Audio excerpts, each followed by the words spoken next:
saya akan pamit dengan penuh kehormatan juga kepada beliau, dan saya akan melaporkan saya sudah selesai.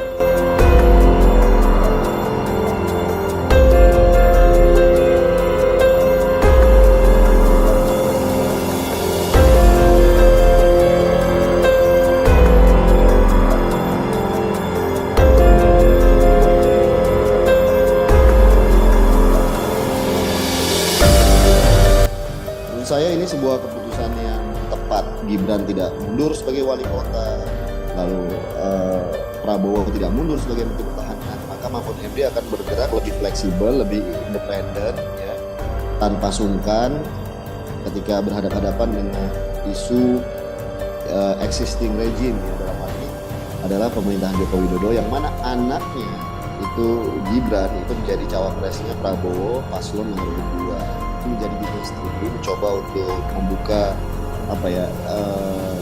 isu-isu yang identik dengan Mahfud MD, ya. Dia berani, dia mampu membuka tabir-tabir persoalan. Pertarungan pertarungan yang sangat bergengsi tanda kutip, ya, antara Megawati dalam hal ini yang merupakan ketum PD Perjuangan yang dianggap saat ini berseberangan dengan Joko Widodo, ya. Ini kan seperti show, seperti sebuah exhibition, political exhibition, di mana Jokowi menunjukkan kedekatannya, preferensi politiknya, ya, dengan demikian kepada Prabowo Subianto. Buzzer itu siapa yang bayar? Apakah pakai duit APBN atau duit pemenangan TKN? Jelas itu kampanye terselubung.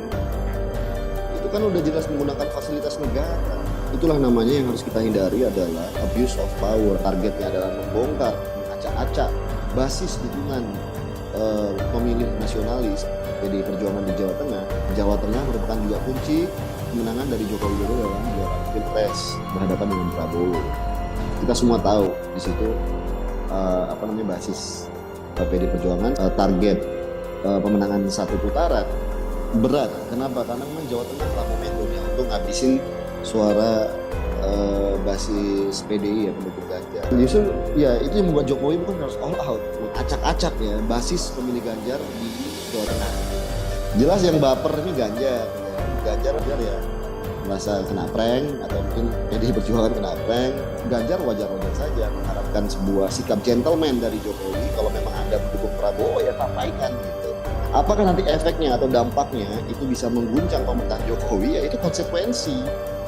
Dalam politik itu kan Anda nggak boleh jadi pengecut. Strategi populisme ala Jokowi, ya, seolah-olah rakyat berada di belakang Jokowi. Saya ini berbahaya. Biar Jokowi berhati-hati, dan ini permainan pertarungan politik antara 02, 03, antara Istana dengan Megawati dengan PDI Perjuangan. Menurut saya kalau Jokowi secara deklaratif menunjukkan dukungannya, ya, secara terbuka dan menyatakan dukungan Prabowo, menurut saya rakyat akan bergerak, Mas.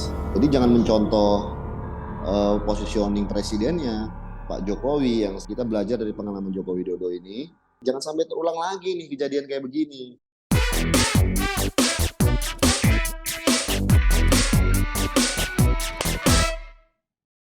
Ya, ketemu lagi di Newsmaker, obrolan hangat one on one bersama saya Alfa Mandalika. Presiden Joko Widodo all out, serasa total football, agresif mengerahkan segenap kekuatan. Terus tampil ke publik bersama Capres Prabowo Subianto dalam berbagai kesempatan. Seperti sejoli yang cinta mati, kemesraan terbaru Jokowi dan Prabowo makan bakso di Magelang, dikelilingi para dayang-dayang termahal, yaitu para influencer, superpower, pemilik puluhan juta follower. Aksi beruntun Jokowi Prabowo yang berasa seperti kampanye terselubung ini semakin menguatkan pandangan publik bahwa Presiden memimpin langsung pertempuran demi kemenangan anaknya, Wali Kota Gibran, sebagai cawapresnya Prabowo. Mungkin saat ini publik sedang menjadi saksi sejarah, menonton dengan mata telanjang pertempuran politik paripurna Mahabharata, bahkan mungkin harakiri, menang satu putaran atau tidak sama sekali. Nah, apakah aksi Presiden sudah sampai di level tertinggi cawe-cawe seorang ayah, atau masih akan ada level yang lebih parah lagi, yang akan lebih menggegerkan lagi?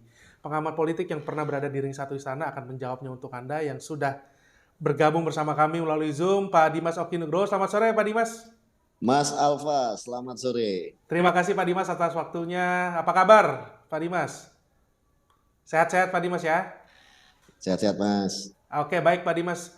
Terima kasih atas waktunya. Sebelum kita membahas tadi topik mengenai kemesraannya Jokowi Prabowo, baru saja beberapa waktu lalu Menko Polhukam akan mengundurkan diri nih Mas. Bagaimana nih statement dari Mas Dimas sendiri? Menurut saya ini sebuah keputusan yang tepat meskipun telat ya Oke. dari Mahfud MD yang merupakan cawapres nomor urut 3 Hmm, yang berpasangan dengan Ganjar Pranowo diusung oleh PDI Perjuangan, P3, Hanura dan Perindo ya. ya. Eh, Keputusan ini kan sebenarnya kenapa telat? Karena sudah lama sejak Mahfud MD dideklar diumumkan Ya. menjadi cawapres dari Ganjar Pranowo. Ya, saya sendiri di Metro TV ya waktu itu dan Ya. juga banyak pihak dan mungkin juga di internal PD Perjuangan sendiri mungkin itu sudah menyarankan Mahfud MD untuk mundur dari Oke. jabatannya sebagai Menko Polhukam. Kenapa? Karena eh, itu akan membantunya sekaligus membantu capres yang menjadi pendampingnya dalam hal ini adalah Ganjar untuk bisa meningkatkan elektabilitas secara prospektif. Kenapa? Karena dengan mundur dari posisinya sebagai Menko Polhukam, maka Mahfud MD akan bergerak lebih fleksibel, lebih independen, ya, tanpa sungkan ketika berhadapan-hadapan dengan isu existing regime, ya, dalam hal ini adalah pemerintahan Joko Widodo, yang mana anaknya itu Gibran itu menjadi cawapresnya Prabowo paslon nomor urut 2. Nah, itu terbukti ketika dalam beberapa kali debat, terakhir debat keempat, Mahfud MD agak serba salah. Ketika debat kedua malah tidak bisa bergerak sama sekali. Di debat keempat, Mahfud MD ingin menjadi dirinya sendiri, mencoba untuk membuka apa ya isu-isu yang identik dengan Mahfud MD ya. Dia berani, dia mampu membuka tabir-tabir persoalan. Ada mafia di sana katanya, ada persoalan besar yang melibatkan aparat dan seterusnya. Tapi apa namanya dia sendiri posisinya confused karena masih sebagai Menko Polhukam. Akhirnya publik juga melihat ketika dia mengkritik pemerintah, dia sendiri adalah bagian dari pemerintah dan dia sendiri adalah menteri koordinator yang membidangi isu yang saat itu sedang dia kritik. Itu malah jadinya aneh. Akibatnya penilaian publik menurut saya atau katakanlah rakyat ya masyarakat itu menjadi tidak bisa termaterialisasi dalam sebuah potensi suara elektabel. Oke, dengan mundurnya Mahfud ini apakah isu beberapa menteri yang akan mundur ini akan ikut juga nih Mas atau seperti apa Mas Dimas melihatnya? Menurut saya harus dong. Jadi Ya. menteri-menteri yang punya hati nurani, yang punya integritas, yang punya idealisme, itu kan banyak. Ada Sri Mulyani, ada eh, Pak Bas ya, Basuki, Menteri PU, ada siapa lagi? Menteri-menteri profesional yang memang mereka punya apa ya, punya rekam jejak ya dan punya eh, kredibilitas di sana bahwa mereka adalah sosok-sosok yang memang bisa dipercaya publik. Mereka memiliki integritas dan that's why mereka kemudian dipilih diamanahkan menjadi menteri. Dan menurut saya menteri ini kan juga jabatan yang diatur dalam konstitusi, dalam undang-undang dasar loh gitu. Jadi mereka juga harus punya sikap, nggak boleh menjadi partisan, apalagi dalam konteks pilpres gitu. Jadi jangan mencontoh positioning presidennya Pak Jokowi yang secara deklaratif itu terbuka menyatakan dia akan berpihak gitu. Meskipun belum jelas keberpihakannya kepada siapa secara verbal, tapi kan kita tahu kalau Pak Jokowi itu condong ya mendukung dan terbuka ya, memperlihatkan kedekatannya dan dukungannya tanda kutip kepada Prabowo dan Gibran, apalagi Gibran cawapresnya Prabowo adalah putra pertama dari Joko Widodo. Dan sejauh ini juga apa namanya Gibran tidak mundur sebagai wali kota, Ya. lalu Prabowo tidak mundur sebagai Menteri Pertahanan. Ya semoga dengan Mahfud MD menyatakan mundur, saya pikir Prabowo dan Gibran juga mundurlah sebagai dari jabatan publik mereka. Oke, Mas, dengan susul jika Mahfud MD memang lancar nih musuhnya mundur dan diikuti dengan menteri-menteri lain, apakah akan terjadi guncangan politik nih Mas Dimas? Well, kalau guncangan politik saya belum bisa prediksi ya. Hmm. Tapi begini, hari ini publik menurut saya sangat atau wajar ya sangat Ya. kecewa terkait dengan pemerintahan Joko Widodo ya, yang tidak menunjukkan kenegarawanannya, tidak menunjukkan integritasnya. Ya, bagaimanapun kan, menurut saya sumpah jabatan presiden itu kan harus di atas semua golongan. Kepala negara ini kan fungsinya ada apa namanya pemimpin pemerintahan dan pemimpin negara, bahwa Joko Widodo sebagai warga negara atau pada para menteri-menteri ini mereka juga sebagai warga negara dan bahkan ada yang ketua umum partai, mereka boleh Ya. saja mempunyai preferensi politik, tapi ya sebaiknya mereka cuti atau sebaiknya mereka mundur ya. Apalagi baru-baru ini kan ada seorang Menko Perekonomian tuh Erlangga Hartarto yang menyatakan bahwa presiden nggak punya cuti. Ya berarti artinya presiden ya jangan berpihak Ya. gitu. Nah, dan menteri-menteri yang lainnya harus juga menunjukkan kredibilitasnya, termasuk Prabowo menurut saya. Ya. Beliau kan selalu memposisikan dirinya sebagai patriot, sebagai negarawan. Menurut saya dia harus mundur juga sebagai Menhan. Gitu. Nah, apakah nanti efeknya atau dampaknya itu bisa mengguncang pemerintahan Jokowi? Ya itu konsekuensi. Dalam politik itu kan Anda nggak boleh jadi pengecut. Anda harus menunjukkan sebuah keberanian dalam bertarung, tanda kutip ya. Bertarung ini artinya kan bukan menang kalah. Ini yang penting, sehingga jangan curang. Karena yang mau dimenangkan bukan kandidat ABC atau partai ABC, tapi yang mau dimenangkan adalah Indonesia. Jadi rakyat diberikan ruang untuk memilih pemimpin yang terbaik. Jangan dicurangi, jangan dimanipulasi, jangan diakal-akali. Karena menurut saya kita semua menyaksikan rakyat sudah cukup pintar, sudah cukup cerdas. Artinya juga kita punya sejarah. Jangan sampai negara ini justru atau konstitusi menjadi rusak, pilar-pilar bernegara rusak, etika bernegara dan berbangsa rusak gara-gara justru ketamakan dalam mencoba untuk mendapatkan kekuasaan. Oke, Mas Dimas, kita kembali lagi ke topik. Kita mulai dari heboh makan bakso Jokowi dan Capres Prabowo nih, Mas.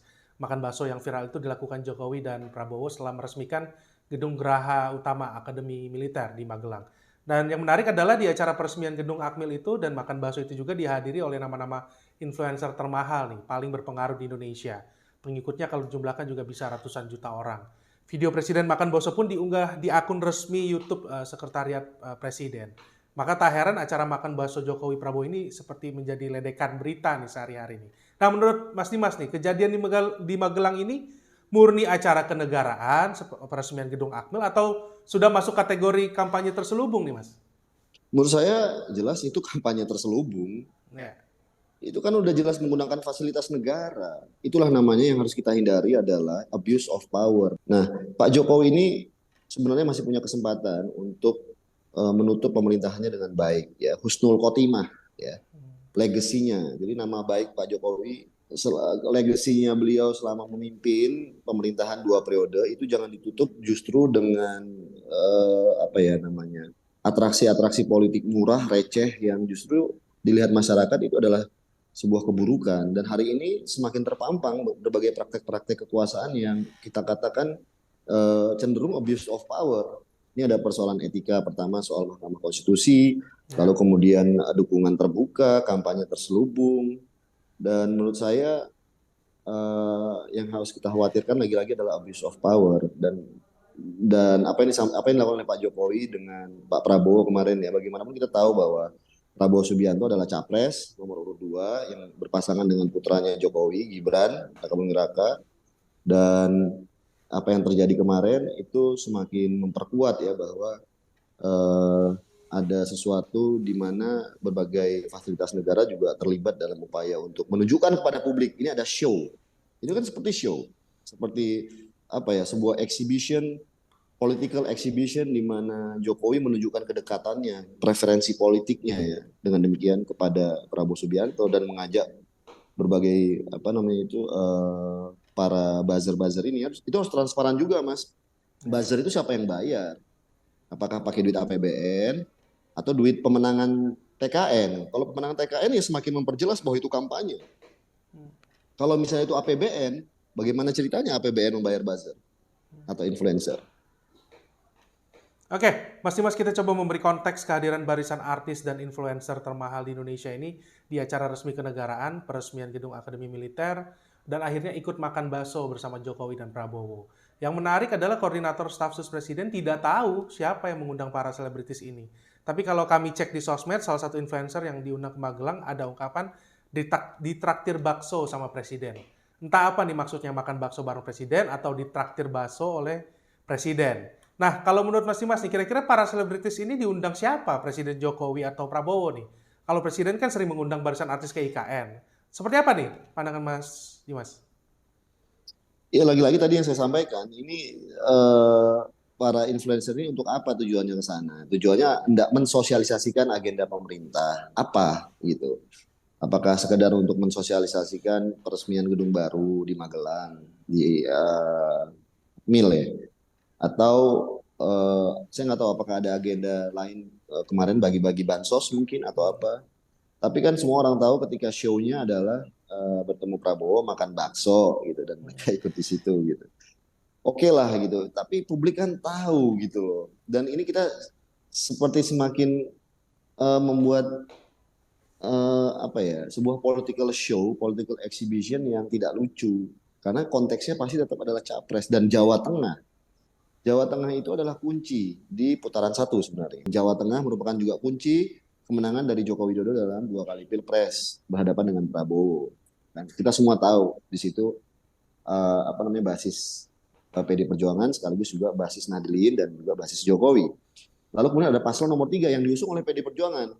Paslon pilpres ada Ganjar dan Pak Mahfud MD. Nah, Jawa Tengah itu adalah lokus atau epicentrum pertarungan kalau kita bisa katakan selain tadi ada Caimin dengan PKB-nya, tapi juga ada pertarungan secara spesifik ya kan antara PDI Perjuangan dengan Jokowi yang dalam hal ini kita nilai mendukung Prabowo Gibran. Ada pertarungan antara atau pertarungan yang sangat bergengsi tanda kutip ya antara Megawati dalam hal ini yang merupakan ketum PDI Perjuangan yang dianggap saat ini berseberangan dengan Joko Widodo ya. Jadi ketika atraksi politik itu muncul di Jawa Tengah dan Jawa Tengah merupakan kunci pertarungan apakah lagi-lagi kalau misalnya memang targetnya adalah membongkar, mengacak-acak basis dukungan pemilih nasionalis PDI Perjuangan di Jawa Tengah yang kemudian bayangannya adalah akan berdampak pada penguatan suara dukungan terhadap Prabowo Gibran sehingga kemudian menghasilkan target pemenangan 1 putaran. Nah, ini menjadi pertanyaan besar gitu. Apakah bisa seperti itu? Apakah kemudian basis pemilih nasionalis atau basis pemilih PDI Perjuangan itu tetap akan loyal mendukung Ganjar paslon nomor 3 ya kan yang diusung oleh PDI atau mereka kemudian tergoda dan lalu begitu saja meninggalkan Ganjar PDI Perjuangan dan memilih Prabowo Gibran karena kemudian melihat Jokowi ada di sana. Saya nggak tahu ya matematika politiknya seperti apa. Tapi saya meragukan itu sih sebenarnya gitu karena yang saya tangkap secara etnografi justru begini Mas, yang terjadi adalah satu pertama masyarakat muak sih dengan konflik yang terjadi antara istana dengan katakanlah PDI Perjuangan ya Jokowi dengan berbagai perangkat politiknya dengan Megawati dengan partainya. Dan kenyataan bahwa di survei dukungan terhadap Anies Mohaimin di Jawa Tengah meningkat secara cukup signifikan, ya itu sesuatu yang mengejutkan menurut saya. Oke, Mas Dimas tadi Anda menyebutkan Jawa Tengah adalah kandang banteng terbesar lumbung suara PDI Perjuangan juga yang mengusung Ganjar sebagai capres dan Jokowi Prabowo makan bakso di sana.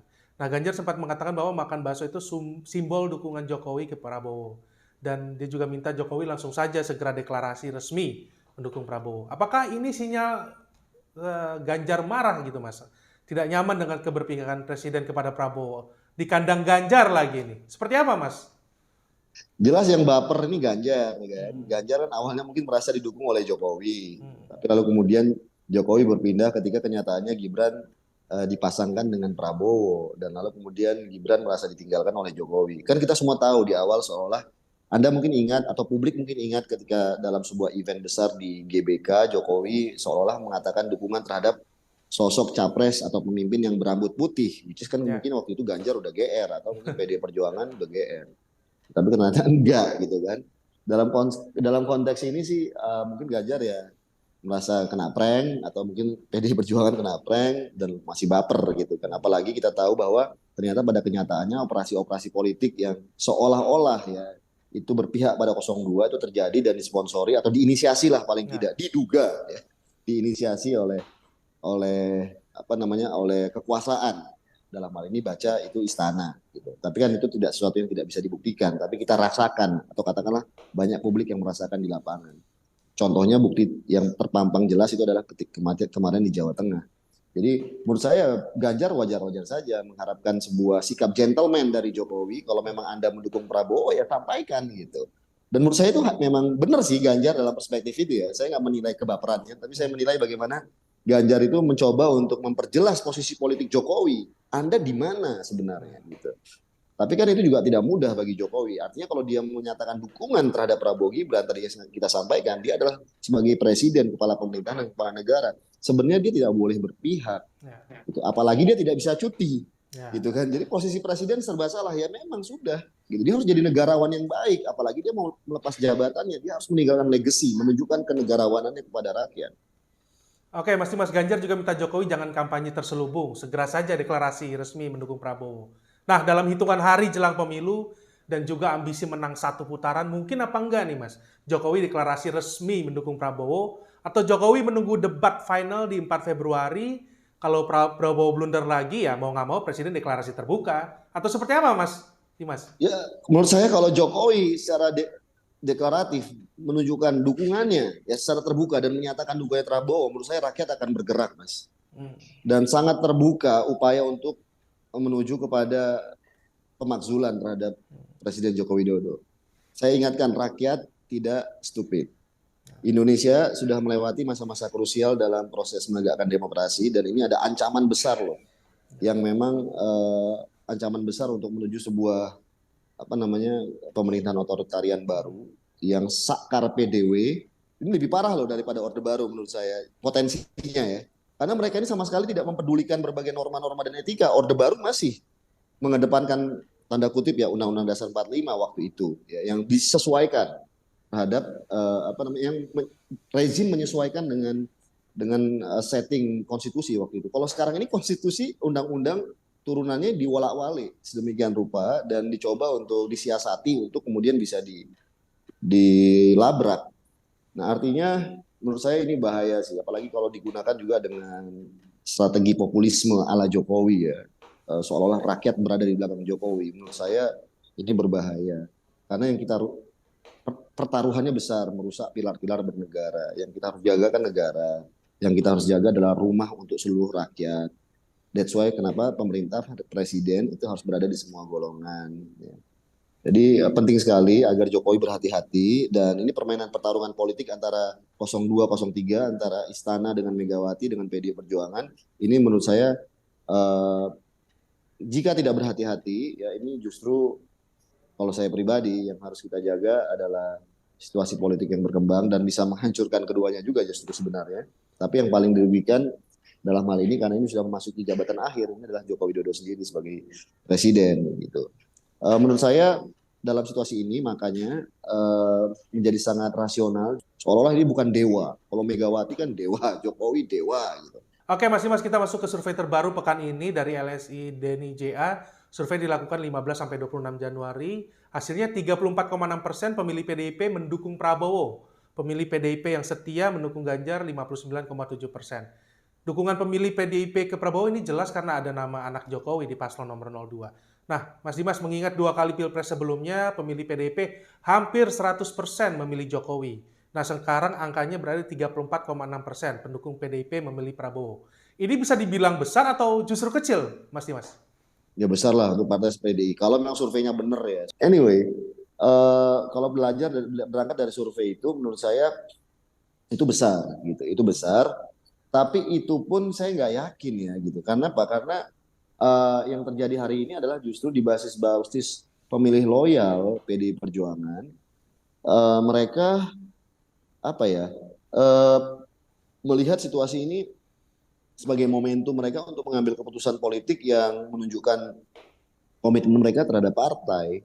Katakanlah pemilih-pemilih caleg ya, PDI Perjuangan, saya pikir mereka juga punya keselarasan untuk menyoblos capres yang menurut mereka bisa mewakili representasi PDI Perjuangan sebagai partai ideologis. Jadi PDI itu kan partai ideologis Mas gitu.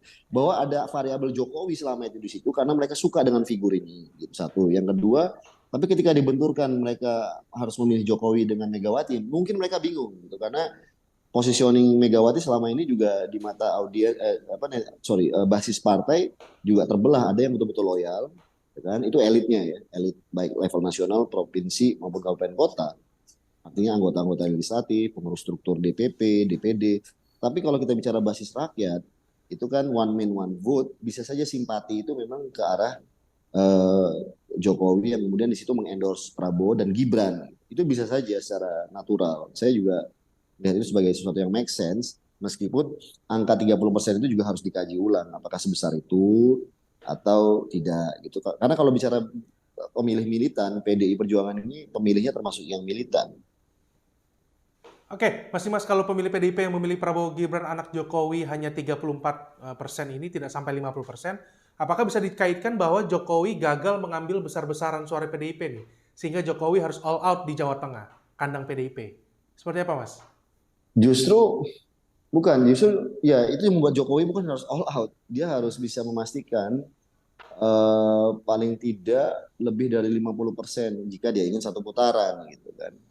Tapi kan menurut saya agak berat ya tadi saya sampaikan ini PDI ini pemilihnya militan.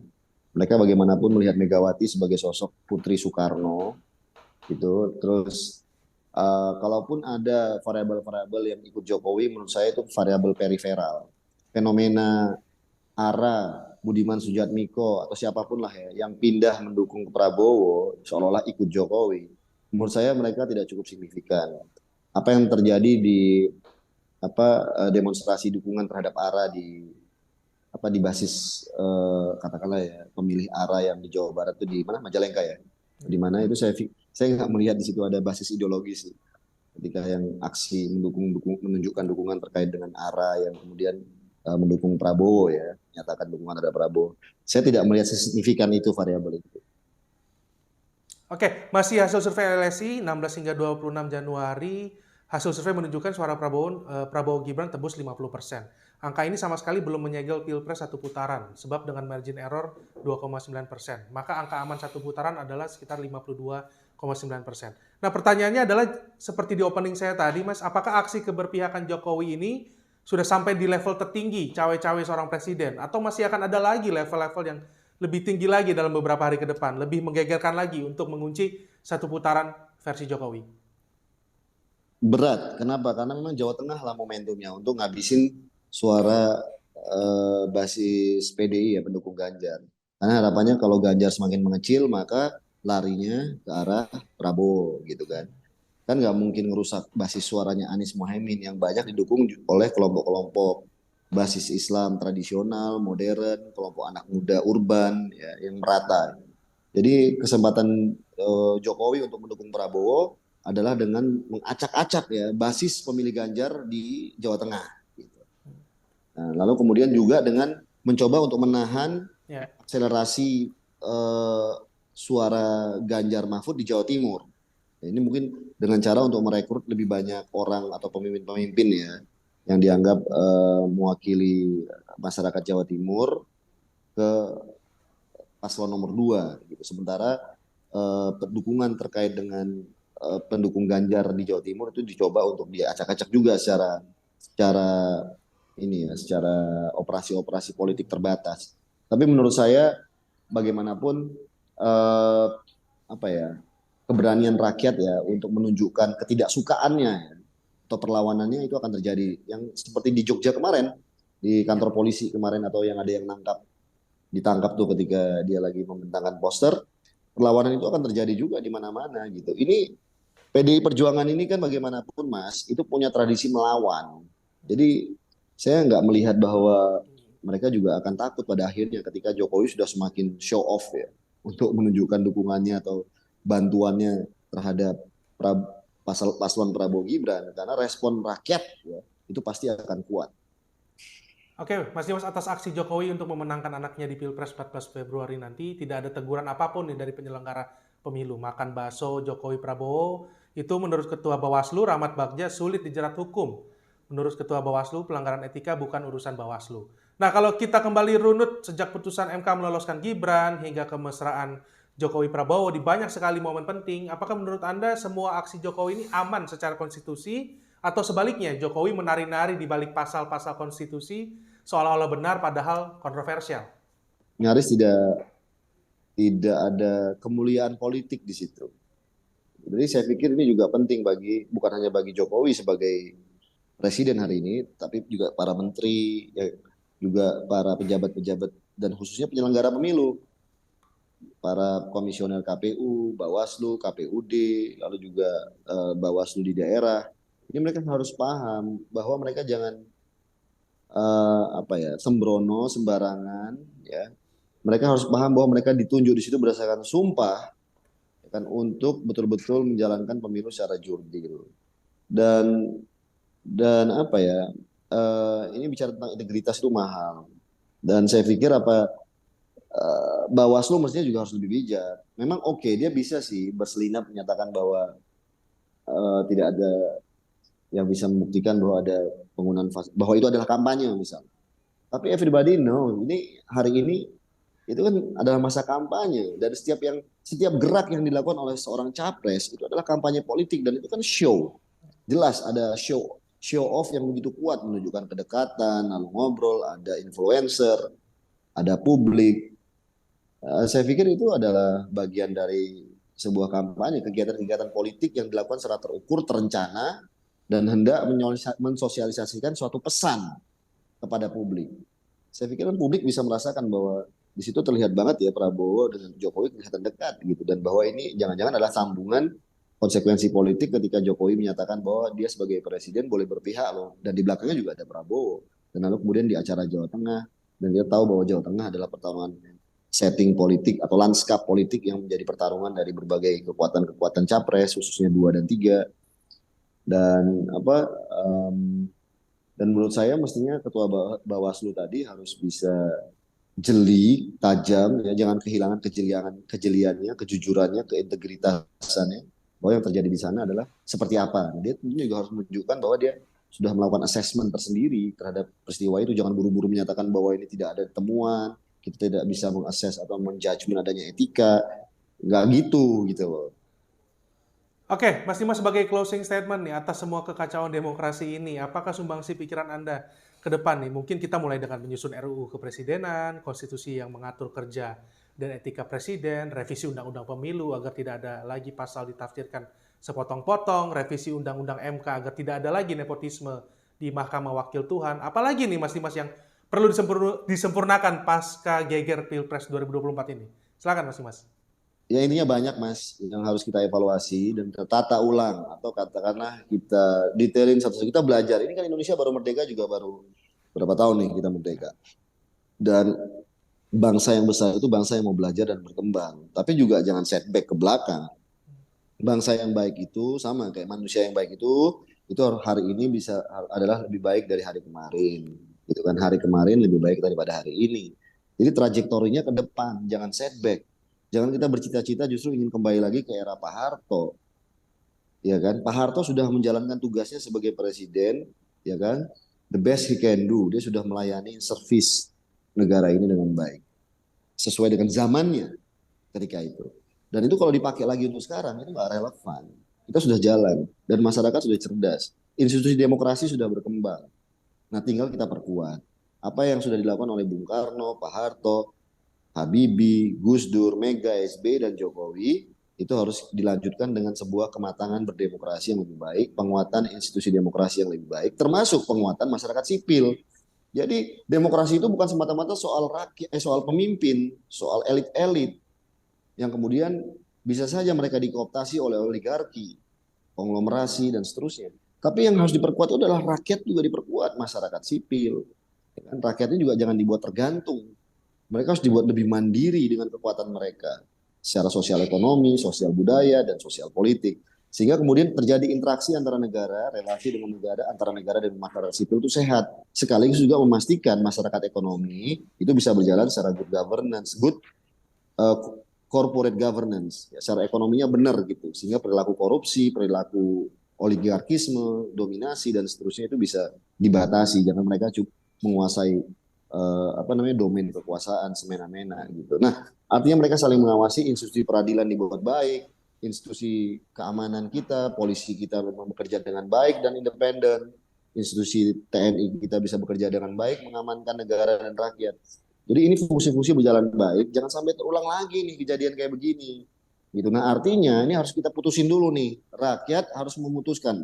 Harus kita bantu untuk memutuskan bahwa jangan terpilih orang-orang yang cenderung membawa kita negara ini setback ke belakang, sekaligus cenderung bisa menggunakan sebuah power of abuse tadi. Karena kasihan rakyat gitu. Siapa yang menjamin bahwa mereka betul-betul bekerja untuk rakyat? Atau jangan-jangan mereka bekerja untuk diri mereka, keluarga mereka, atau orang-orang yang membayar mereka untuk bisa tampil memimpin negara gitu. Nah, ini jadi yang harus kita pastikan.